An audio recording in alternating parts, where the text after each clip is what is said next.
मजदूरों के गांव में रहने वाले लोग दिन रात मेहनत करते थे, लेकिन उन्हें उनकी मेहनत के हिसाब से पैसे नहीं मिलते थे। इसी वजह से हर कोई अच्छी नौकरी की तलाश में था। गांव से कुछ दूर एक विशाल फैक्ट्री थी जो पूरी तरह सोने जैसी चमकती थी।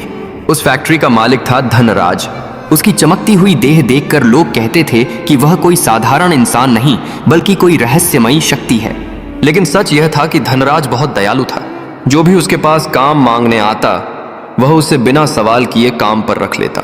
10 घंटे की मेहनत के बाद वह हर मजदूर को 10 सोने के सिक्के देता।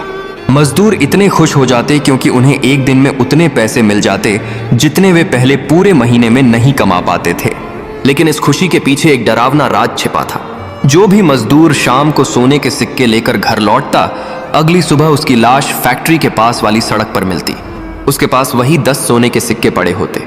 गांव वालों को पूरा यकीन था कि इन हत्याओं के पीछे धनराज का ही हाथ है, मगर किसी के पास कोई सबूत नहीं था। धीरे धीरे लोगों ने फैक्ट्री में काम करना भी बंद कर दिया। आखिरकार गांव वालों की शिकायत पर सीआईडी अधिकारी केल्विन गांव पहुंचा। उसने हर आदमी से पूछताछ की, लेकिन किसी को असली सच्चाई नहीं पता थी। अगले दिन जब वह फैक्ट्री के आसपास जांच कर रहा था, तभी एक बूढ़े आदमी ने उसे अपने पास बुलाया। उसने बताया कि वह धनराज का पिता है। उसने कहा कि कई साल पहले गांव का मुखिया इस फैक्ट्री को खरीदना चाहता था, लेकिन धनराज ने साफ मना कर दिया। जाते जाते मुखिया ने धमकी दी थी कि अगर फैक्ट्री नहीं मिली तो वह इसे बर्बाद कर देगा। उसी दिन से फैक्ट्री के मजदूर रहस्यमय तरीके से मरने लगे और पूरा इल्जाम धनराज पर आने लगा। केल्विन को समझ आ गया कि असली अपराधी कोई और है। उसने एक योजना बनाई। अगले दिन वह साधारण मजदूर का भेष बनाकर धनराज की फैक्ट्री में काम करने पहुंचा। पूरे दिन मेहनत करने के बाद उसने 10 सोने के सिक्के लिए और शाम को घर जाने का नाटक किया। रात होते ही गांव का मुखिया और उसके गुंडे उसे मारने पहुंच गए।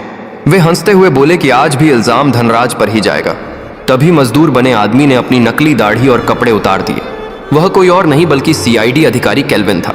उसी समय धनराज अपने कुछ लोगों के साथ वहां पहुंच गया। चारों तरफ से घिर जाने पर मुखिया और उसके गुंडे भागने लगे, लेकिन पुलिस ने उन्हें पकड़ लिया। पूछताछ में उन्होंने अपना जुर्म कबूल कर लिया। वे मजदूरों की हत्या करके धनराज को बदनाम करना चाहते थे ताकि लोग उसकी फैक्ट्री छोड़ दें और बाद में वे फैक्ट्री पर कब्जा कर सकें। सच सामने आते ही गांव वाले शर्मिंदा हो गए। उन्होंने धनराज से माफी मांगी। इसके बाद फैक्ट्री फिर से चलने लगी और मजदूरों को उनकी मेहनत का सही इनाम मिलने लगा। पूरे गांव में खुशहाली लौट आई और धनराज का नाम सम्मान के साथ लिया जाने लगा।